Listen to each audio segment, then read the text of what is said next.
Hello friends, मैं महेंद्र प्रताप सिंह आप सबका स्वागत करता हूं आपके अपने चैनल इंग्लिश की बात में, जहां होगी केवल इंग्लिश की बात।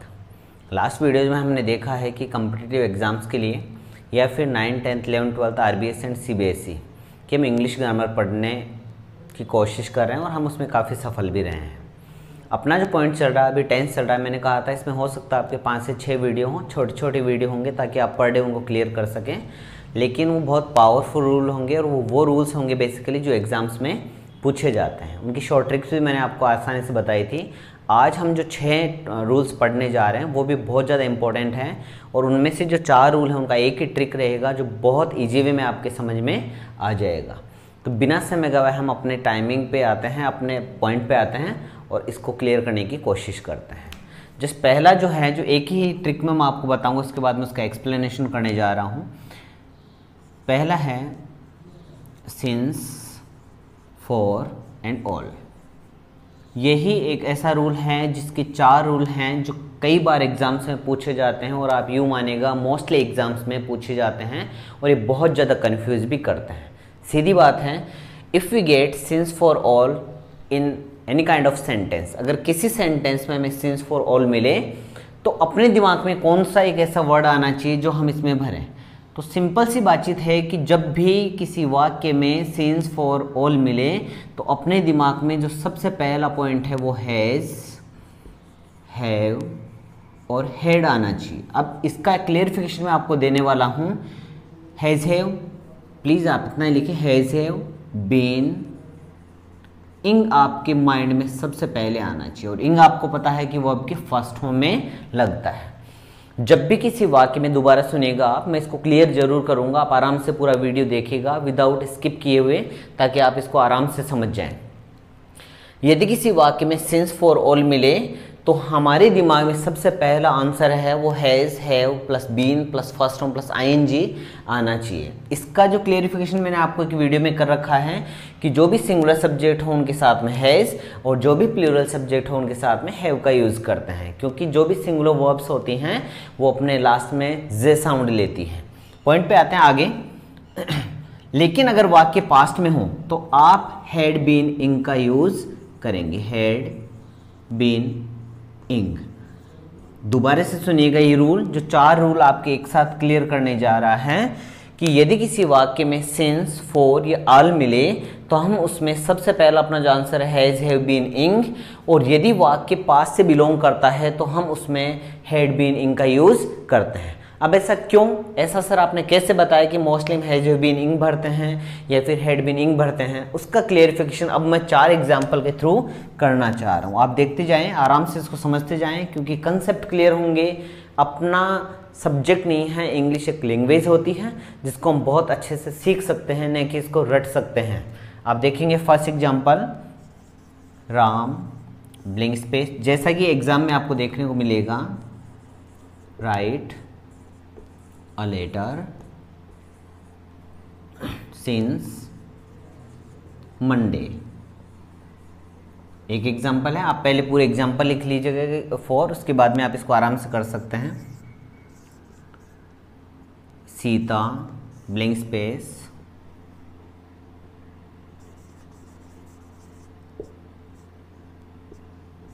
a risk for 2 years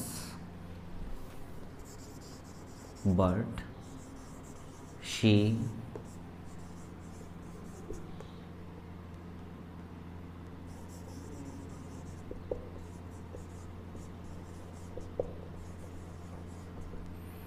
okay. Next है third, Radha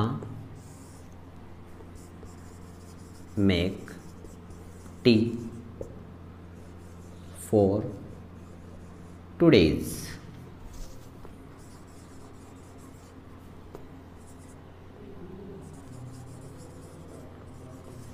When his father went to Delhi, Delhi. उसके बाद फोर्थ है माई फ्रेंड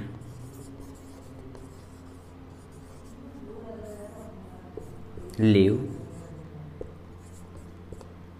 इन जयपुर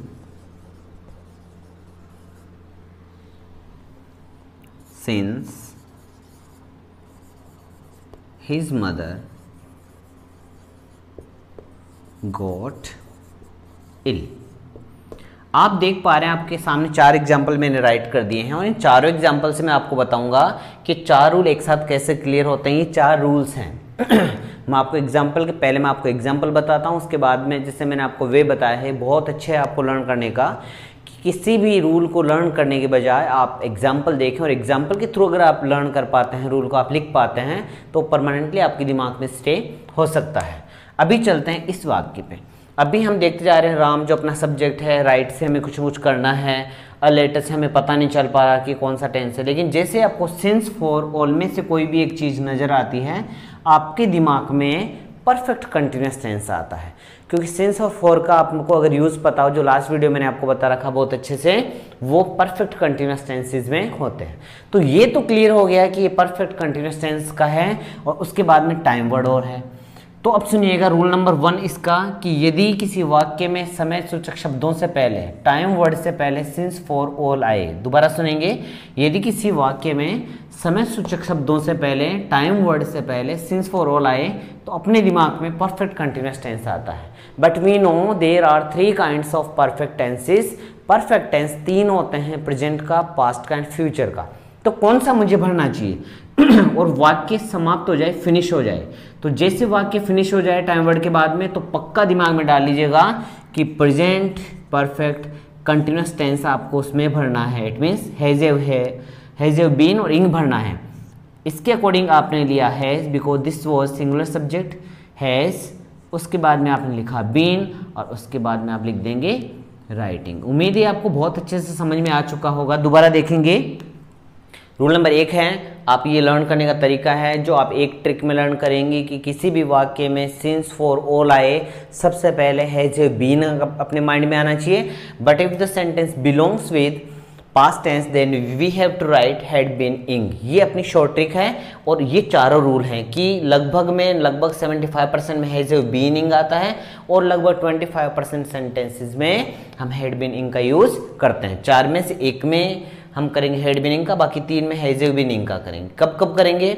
जब समय सूचक शब्दों से पहले सिंस फॉर ऑल आए और वाक्य समाप्त हो जाए। वाक्य समाप्त मीन्स यहाँ मुझे ये पता चला कि परफेक्ट कंटिन्यूस टेंस का सेंटेंस है, but what kind of perfect continuous tense exactly I can't say, वास्तविकता में मैं नहीं बता सकता। तो जब कंफ्यूजन है तो हम सबसे पहले प्रेजेंट परफेक्ट कंटिन्यूस टेंस को पढ़ते हैं, इसलिए इसमें प्रेजेंट परफेक्ट कंटिन्यूस टेंस आप लिखेंगे, और आपने लिखा हैज हैव बीन इंग। एक रूल आपके अच्छे से समझ में आ गया होगा।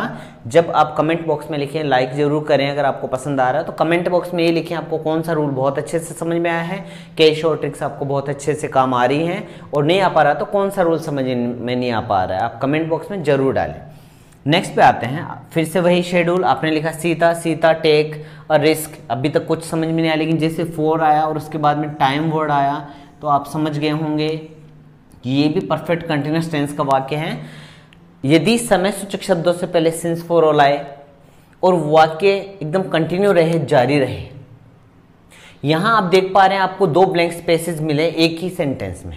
तो पहले किसी एक को, ये अभी देखेंगे आप, इसमें मुझे ये पता चला है कि ये परफेक्ट कंटिन्यूस टेंस का वाक्य है, बट अभी भी ये क्लियर नहीं हो पाया कि प्रेजेंट का है कि पास्ट का है कि फ्यूचर का है। आगे बढ़े, बट मिला, नो सेंस, ये रहा सब्जेक्ट, फिर कुछ समझ नहीं आया, लेकिन येट समझ में आया। और लास्ट वीडियो में मैंने आपको बताया था कि यदि किसी वाक्य में just, yet, up to now, so far, recently, आपने अगर लास्ट वीडियो नहीं देखा है तो उसको प्लीज़ जरूर देखें, और पीछे वाले वीडियो को तो जरूर देखें ताकि आगे वाले वीडियो आपको बहुत अच्छे से समझ में आए। कोई भी ज़्यादा इतना इजी वो नहीं करेंगे, शॉर्ट ट्रिक्स भले ही रहेगी, लेकिन पहला अपना उद्देश्य है किसी भी टॉपिक के कंसेप्ट क्लियर करना, और मैं पहले फोकस कंसेप्ट पे ही डाल रहा हूँ। जैसे आपको येट मिला, तो येट से आपके दिमाग में आया कि प्रेजेंट परफेक्ट टेंस का वाक्य है, just yet, up to now, so far, recently, जो कि प्रेजेंट परफेक्ट टेंस का सेंटेंस हुआ करता था। आपने लिखा हैज़ नॉट एंड फिनिश्ड, ये आपने पहले इसको फिलअप कर दिया। जैसे आपने ये फिलअप किया, क्योंकि जस्ट एट अपना सो फार रिसेंटली आएगा तो मुझे प्रेजेंट परफेक्ट टेंस भरना है, और जैसे ये प्रेजेंट का रहा तो ये automatically present perfect continuous tense का वाक्य हो गया। क्योंकि ये आप अपने दिमाग में डाल दीजिएगा कि जब परफेक्ट कंटिन्यूस टेंस आपके माइंड में आ गया, अब इससे नेक्स्ट वाला जो क्वेश्चन आपकी ये आने वाला है कि प्रेजेंट का परफेक्ट कंटिन्यूस टेंस है, पास्ट का है कि फ्यूचर का है। अब आगे वाला वाक्य डिपेंड करेगा, ये आंसर इस पे डिपेंड करेगा। अगर ये प्रेजेंट का है तो प्रेजेंट परफेक्ट कंटिन्यूस टेंस, आगे वाला वाक्य अगर पास्ट का है तो पास्ट परफेक्ट कंटिन्यूस टेंस, और आगे वाला वाक्य अगर फ्यूचर का है तो फ्यूचर परफेक्ट कंटिन्यूस टेंस भरते हैं। ये वो 4 रूल हैं जो हर एक एग्जाम में जरूर पूछे जाते हैं। आप पक्का पीछे वाले पेपर उठा के देखेंगे, पक्का आपको ये देखने को मिलेगा। और जब हम एक्सरसाइज करेंगे तब मैं आपको बताऊंगा कौन कौन से एग्जाम्स में ये रूल्स पूछे गए हैं। जब ये प्रेजेंट का है तो आपको विश्वास हो गया कि ये भी प्रेजेंट का रहेगा। सिंगुलर था, हमने हेज भरा, फिर हमने बीन भरा, और उसके बाद में हमने भरा वर्ब के फर्स्ट फॉर्म प्लस आईएनजी। दोबारा देखते हैं, यदि समय सूचक शब्दों से पहले सिंस फॉर ऑल आए और उसके जस्ट बाद में फुल स्टॉप आ जाए तो प्रेजेंट का परफेक्ट कंटिन्यूस टेंस डालना है। समय सूचक शब्दों के से पहले सिंस फॉर ऑल आए, वाक्य जारी रहे और वाक्य के लास्ट में जस्ट और येट आए तो जस्ट और येट से तो होगा अपना प्रेजेंट परफेक्ट टेंस। और अगर ये प्रेजेंट का है तो ये भी obviously present perfect continuous tense का ही होगा। लेकिन थर्ड रूल पे अगर हम आए और हमने देखा राधा सब्जेक्ट था, मेक की हमें वर्ब बनानी है, टी से पता नहीं चला बट फिर से मिला फॉर, और उसके बाद में हमें मिला टाइम वर्ड टुडेज जो टाइम वर्ड है। अब हमें विश्वास हो गया परफेक्ट कंटिन्यूस टेंस का है, बट 3 परफेक्ट कंटिन्यूस टेंस होते हैं। आगे बढ़ते हैं, वाक्य जारी है, और उसके बाद में आपको मिला second form, it means past का। आगे वाला वाक्य पास्ट का है तो ये भी पास्ट परफेक्ट कंटिन्यूस टेंस का होगा, हैड, बीन, और उसके बाद में मेकिंग। वापस से मेरी बात पे जाना चाहता हूँ, मैंने यहीं पे एक बात बोल दी थी कि यदि समय सूचक शब्दों से पहले सिंस फॉर ऑल आए तो अपने दिमाग में हैज हैव बीन इंग आना चाहिए, लेकिन वाक्य अगर पास्ट का है तो हैड बीन इंग आना चाहिए। अगर वाक्य पास्ट से बिलोंग करता है तो हैड बीन इंग आना चाहिए। अब अगर आपने लास्ट वीडियो देखा होगा तो एक कॉन्ट्रास्ट आपके समझ में आ गया कि सर आपने जो लास्ट वीडियो में एक रूल बताया था वैन का, उसमें ये था कि अगर एक वाक्य पास्ट सिंपल टेंस का है तो जो बच गया सेंटेंस वो पास्ट कंटिन्यूस टेंस का होता है। सर आपने परफेक्ट कंटिन्यूस टेंस कैसे लिखा? तो हम मानते हैं कि कंटिन्यूस टेंस का है, लेकिन इसकी जो रिकॉग्नाइजेशन है आप यहाँ देख पा रहे हैं ये परफेक्ट की तरफ इशारा कर रही है, इसीलिए हमने कंटिन्यूस के बजाय पास्ट परफेक्ट कंटिन्यूस टेंस लिख दिया है। कई बार बच्चे स्टूडेंट्स इसमें कंफ्यूज होते हैं, लेकिन अब आप नहीं होंगे कि व्हेन आए पक्का है, इसके बाद में सेकंड फॉर्म है तो पहले वॉज वर इंग आना चाहिए। बट क्या केवल वॉज वर इंग आना चाहिए? नहीं सर, क्योंकि अभी जो वाक्य उसमें परफेक्ट कंटिन्यूस टेंस की तरफ ये इंडिकेट कर रहा है कि टाइम वर्ड से पहले सिंस फॉर ऑल है, इसीलिए कंटिन्यूस टेंस के बजाय हम इसमें परफेक्ट कंटिन्यूस टेंस भरेंगे। दोबारा सुनेंगे, समय सूचक शब्दों से पहले सिंस फॉर ऑल आएगा, आगे अगर वाक्य जारी है, अगर फुल स्टॉप हो गया तब तो प्रेजेंट परफेक्ट कंटिन्यूस टेंस। लेकिन अगर वाक्य आगे जारी है, आगे वाला वाक्य अगर प्रेजेंट का है तो प्रेजेंट का परफेक्ट कंटिन्यूस टेंस लिखना है। आगे वाला वाक्य अगर पास्ट का है तो पास्ट का परफेक्ट कंटिन्यूस टेंस लिखना है, और आगे वाला वाक्य अगर फ्यूचर का है तो फ्यूचर परफेक्ट कंटिन्यूस टेंस डालना है। लास्ट का वीडियो आप देखें, बहुत लास्ट का जो सेंटेंस वो आप देखें, बहुत इंपॉर्टेंट है कि जैसे ही सिंस आया अपने दिमाग में से आया, इसके बाद में टाइम वर्ड भी होगा, बट इसके बाद में टाइम वर्ड नहीं है। ये अलग से रूल है, आप इसको बहुत अच्छे से समझें कि if we get since between 2 sentences, अगर 2 सेंटेंसेस के बीच में अगर हमें सिंस मिले विदाउट टाइम वर्ड, जिसके आगे टाइम वर्ड नहीं हो, फिर से बोल रहा हूँ मैं कि यदि 2 सेंटेंस के बीच में सिंस मिले और इस सिंस के बाद में टाइम वर्ड नहीं हो, क्योंकि ऊपर वाला अपना जो रूल था सिंस फॉर ऑल का था, बट इसमें इनके बाद में टाइम वर्ड मिलता था, इसके बाद में टाइम वर्ड नहीं मिलेगा, तो इसका रूल पक्का मानिएगा कि इसका रूल होगा present perfect continuous plus since, only since plus past simple. ये आप आराम से अलग से लिख दें ताकि आप आराम से इसको समझ पाएंगे। ये किसका अलग से रूल आप बना लेंगे कि अगर सिंस केवल अकेला है उसके बाद में टाइम वर्ड नहीं हो, तो ये वाला रूल आपको लिखना है कि सिंस से पहले आपको प्रेजेंट का परफेक्ट कंटिन्यूस टेंस डालना है और उसके जस्ट बाद में पास्ट सिंपल टेंस लिखना है। उम्मीद है आपको ये समझ में आ गया होगा कि केवल सिंस आए उसके बाद में टाइम वर्ड नहीं आए तो सिंस के बाद में पास्ट सिंपल टेंस लिखते हैं और उससे ठीक पहले प्रेजेंट परफेक्ट कंटिन्यूअस टेंस डालते हैं। तो हमने लिखा, ये हमने सेकेंड फॉर्म देखी गोट, और हमने लिख दिया माई फ्रेंड के अकॉर्डिंग हैज़ बीन और लिविंग। अब आपने देखा है कि हमने 4 एग्जाम्पल लिए थे, लेकिन 4 में से जो 3 हैं उनमें present perfect continuous tense it means has have been ing आया है, और केवल एक सेंटेंस में जो वाक्य पास्ट से बिलोंग करता था उसमें हैड बीन इंग आया है। सीधी बात ये है 4 रूल जो सिंस फॉर ऑल के हैं वो एक साथ कंप्लीट होने हैं, और कंप्लीट इस एंगल से करेंगे आप लर्न रखने के तरीके से कि यदि किसी वाक्य में since for all time word से पहले मिलेंगे, मेरे दिमाग में पहला जो आंसर है वो हैज हैव बीन इंग आना है। But if the sentence belongs with past tense, अगर आगे वाला वाक्य पास्ट टेंस से बिलोंग करता है आपको पास्ट परफेक्ट और sorry present perfect continuous tense डालना है, और sorry past perfect continuous tense डालना है, और अगर फ्यूचर का है तो फ्यूचर परफेक्ट कंटिन्यूअस टेंस डालना है, एक्सेप्ट दिस रूल, इस रूल को छोड़कर। ये रूल ऐसे बोलता है कि केवल सिंस आए जिसके बाद में टाइम वर्ड नहीं आए तो उसमें हमेशा बाद में पास्ट सिंपल टेंस लिखेंगे, इट मीन्स सेकेंड फॉर्म, और उससे ठीक पहले present perfect continuous tense it means has have been ing का यूज हम करेंगे। उम्मीद है ये चारों रूल आपको बहुत अच्छे से समझ में आ गए होंगे। एकदम ब्रीफली मैं बता दूं कि सिंस फॉर ऑल आएंगे, आप मेरे साथ साथ बोलने की कोशिश करें। यदि किसी वाक्य में सिंस फॉर ऑल समय सूचक शब्दों से पहले आए, टाइम वर्ड से पहले सिंस फॉर ऑल आए, तो पहला आंसर अपने माइंड में जो होगा वो होगा हैज हैव बीन इंग। और अगर वाक्य पास्ट से बिलोंग कर रहा है, एक तो होता है कि फिनिश हो जाएगा यहीं पे, तो आप बिना सोचे समझे हैज हैव बीन इंग डालें, प्रेजेंट का परफेक्ट कंटिन्यूअस टेंस डालें। बट वाक्य जारी है तो आगे वाला वाक्य अगर प्रेजेंट का है तो आप प्रेजेंट का परफेक्ट कंटिन्यूअस टेंस, आगे जो वाक्य जारी था पास्ट का है तो पास्ट का परफेक्ट कंटिन्यूअस टेंस, और आगे वाला वाक्य अगर फ्यूचर का है तो आप फ्यूचर परफेक्ट कंटिन्यूअस टेंस डालेंगे। तीनों रूल एक साथ। चौथा और पांचवा रूल जो अलग से बातचीत करें वो ये बोलता है कि सिंस के बाद में टाइम वर्ड नहीं मिलेगा, उसके बाद में पास्ट सिंपल टेंस है तो उससे पहले प्रेजेंट परफेक्ट कंटिन्यूअस टेंस, और अगर उससे पहले आपको फिलअप किया हुआ मिलता है प्रेजेंट परफेक्ट कंटिन्यूअस टेंस तो बाद में आप सेकंड फॉर्म लिखेंगे या डिड प्लस वर्ब के first form, did not plus verb के फर्स्ट फॉर्म लिख सकते हैं। उम्मीद है आपको बहुत अच्छे से समझ में आया होगा, और आप इसका एक स्क्रीनशॉट ले सकते हैं ताकि आगे बढ़े। जो 2 रूल हैं वेरी इंपॉर्टेंट एंड बहुत इंटरेस्टिंग होने जा रहे हैं, आप इनका स्क्रीनशॉट ले लें ताकि आगे बढ़ें।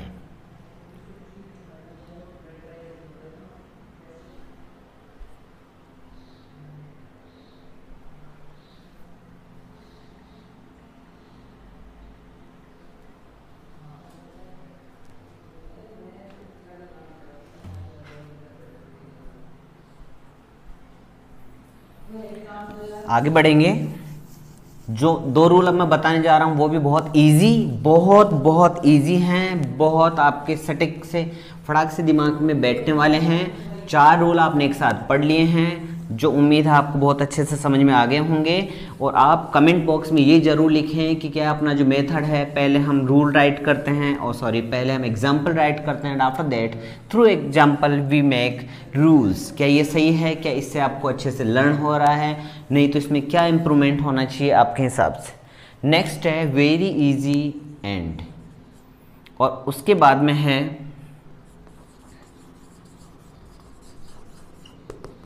had better, would better, would rather,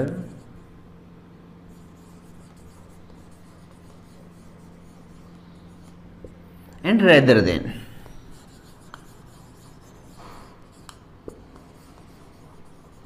दोबारा सुनेंगे, if we get had better, would better, would rather and rather than।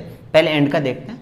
And बहुत सिंपल रूल है, यदि 2 सेंटेंसेस के बीच में एंड मिले, फिर से सुनेंगे, if we get and between 2 sentences, 2 sentences 2 words के बीच में नहीं। के बारे से होता है I play cricket and football, तो इस एंड के बाद में जस्ट फुटबॉल आपको मिले तो वो एक पूरा सेंटेंस नहीं होगा, क्योंकि सेंटेंस की एक फिक्स डेफिनेशन होती है कि यदि हमें एक प्रेडिकेट और एक सब्जेक्ट मिले वही आपका जो है सेंटेंस कहलाएगा, अदरवाइज वो एक सिंगल वर्ड से आप उसको सेंटेंस नहीं बोल सकते।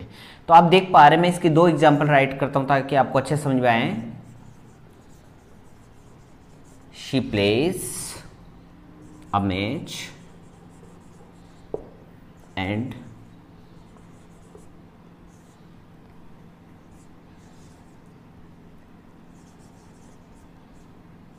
गो टू हर हाउस। और इसका सेकंड वाला एग्जाम्पल है my sister cook food and went away. ये दो एग्जाम्पल हैं जो आपको बहुत अच्छे से क्लियर कर जाएंगे। And she went away, sorry यहाँ ये लिख देते हैं शी, और शी लिखने की ज़रूरत भी नहीं है क्योंकि जब सेम सब्जेक्ट होते हैं तो लिखने की ज़रूरत नहीं होती। आप यही रूल देखेंगे, आपने देखा शी दोबारा लिखने की ज़रूरत नहीं रखी मैंने क्योंकि वही है, शी लिखी तो भी ठीक है, एंड वेंट अवे एक ही जैसा सब्जेक्ट था, नो मैटर। ओके, आप देखेंगे कि एंड आया दो सेंटेंस के बीच में, पहला सेंटेंस ये रहा और दूसरा सेंटेंस ये रहा। आपका क्वेश्चन है सर अभी आपने बताया कि सेंटेंस तब बोलेंगे जब एक सब्जेक्ट हो एक प्रेडिकेट हो, बट यहाँ आपने कोई सब्जेक्ट दोबारा नहीं लिखा, तो मैं आपको बता देना चाहता हूँ कि यदि सब्जेक्ट सेम होते हैं तो उनको दोबारा लिखने की ज़रूरत नहीं होती, तो इसीलिए मैंने दोनों में सब्जेक्ट नहीं डाले हैं। आपने देखा एंड से पहले प्रेजेंट सिंपल टेंस है, फर्स्ट फॉर्म या फिफ्थ फॉर्म। आपको पता है कि जो सिंगुलर सब्जेक्ट होंगे उनके साथ फिफ्थ फॉर्म का यूज़ करते हैं, जो प्लूरल सब्जेक्ट होते हैं उनके साथ में वो आपकी फर्स्ट फॉर्म का यूज़ करते हैं। तो यदि एंड से पहले जो टेंस है वही एंड के बाद में टेंस होता है, जो एंड के बाद में टेंस है वही एंड से पहले होगा। सीधी बात यह है, एंड के दोनों तरफ सेम टेंस होते हैं, एंड के both side there will be same tenses, and के दोनों तरफ सेम टेंस होते हैं। यहाँ अगर फर्स्ट फॉर्म एस एस लगा है 100%, इधर भी क्या लगेगा आपको 101%, आपको गोज़े लिखना है। अगर ये सेकंड फॉर्म है आपको इधर सेकंड फॉर्म लिखनी है, इधर head plus verb third form है, उधर head plus verb third form है। That's different matter if you given, अगर आपको दिया जाता है यहाँ not plus verb first form तब आप, लेकिन टेंस आपको वही भरना है जो एंड के पहली या दूसरी तरफ भरा हुआ है। आपने देखा एंड के पहले प्रेजेंट सिंपल टेंस था तो आपको बाद में प्रेजेंट सिंपल टेंस भरना है। सेकंड वाले सेंटेंस में आपने देखा एंड आया है और एंड के बाद में अगर सेकंड फॉर्म आपको मिल रही है, it means past simple tense मिल रहा है, तो पहले वाले सेंटेंस में भी आपको पास्ट सिंपल टेंस का ही यूज़ करना है, इट मीन्स सेकंड फॉर्म का यूज़ करना है। सीधी बात यह है कि एंड के दोनों तरफ सेम टेंसेस होते हैं, जो पहले वही बाद में आना है और जो बाद में है वही पहले आना है। आप आराम से इसको फिलअप कर सकते हैं। उम्मीद है ये वाला एंड वाला रूल आपको बहुत अच्छे से समझ में आ गया होगा कि एंड के दोनों तरफ सेम टेंस होते हैं, पहले जो है वही बाद में है और जो बाद में आएगा वही पहले आएगा। अब चलते हैं अपने नेक्स्ट वाले रूल पे जो बहुत ज़्यादा ईजी हैं। जब भी किसी वाक्य में head better, would rather and rather than का यूज़ हो तब हम उसमें हमेशा वर्ब की फर्स्ट फॉर्म का यूज़ करते हैं। ये आपके अच्छे से समझ में आ गया होगा। दोबारा मेरे साथ में बोलें, head better, would rather, rather than. Head better, would rather, rather than. जब इनमें से कोई भी एक वर्ड मिले तो आप हमेशा वर्ब की फर्स्ट फॉर्म का प्रयोग करेंगे। Ram head better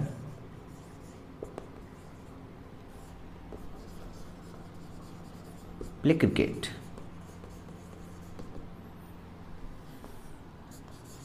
He would better make a plan। आप दोनों सेंटेंस देख पा रहे होंगे, जब किसी वाक्य में head better, would rather, rather than का यूज़ हो तो हमेशा उसमें वर्ब की फर्स्ट फॉर्म का ही यूज़ करते हैं। उम्मीद आपको बहुत अच्छे से ये सेंटेंस समझ में आ गए होंगे और आज अपनी जो क्लास है वो काफ़ी ज़्यादा बेनिफिशियल आपके लिए साबित होगी और पक्का 100% होने वाली है। अगर आपने मेरे साथ साथ में इसको पढ़ने की कोशिश की है, आपने इसको लर्न करने की कोशिश की है, तो उम्मीद है दोनों तीनों रूल आपको बहुत अच्छे समझ में आ गए हैं। ब्रीफली थोड़ा सा इसका रिवीजन डाल लेते हैं।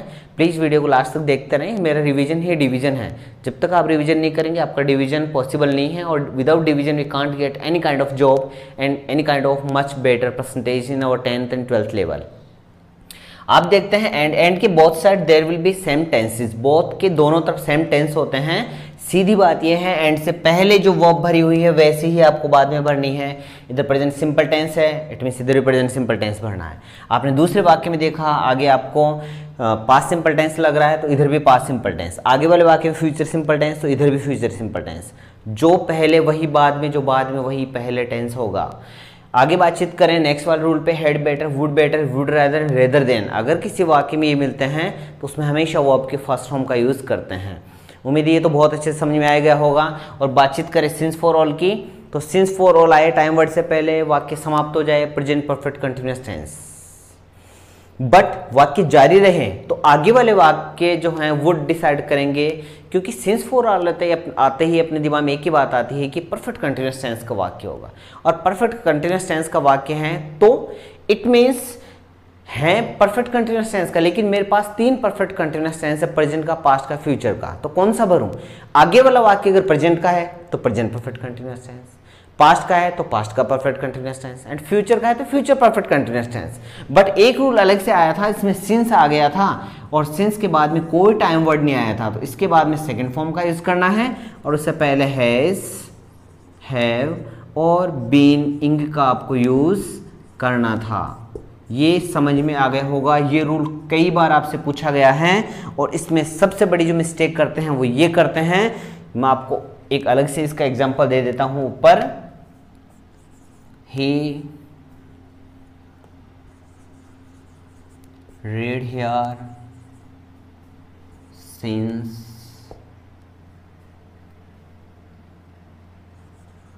his father taught in Jaipur। ये वाला एग्जाम्पल आपको बहुत बार देखने को मिलेगा। सिंस आया, हम बिना सोचे समझे देखते हैं आगे वाला वाक्य किसका, पास्ट का, और हम तुरंत यहां भर देंगे हैड बीन, जो कि अपना गलत हो गया। अब आप आराम से समझ पा रहे हैं, हैड बीन रीडिंग लिखते ही अपना सेंटेंस बिल्कुल गलत हो गया है, क्योंकि हमने ये नहीं देखा कि सिंस के बाद में टाइम वर्ड नहीं आया है। जबकि मैंने ये बार बार बताया कि सिंस केवल एकमात्र ऐसा वर्ड है जिसके बाद में अगर टाइम वर्ड नहीं आए तो बाद में सेकंड फॉर्म का यूज करते हैं।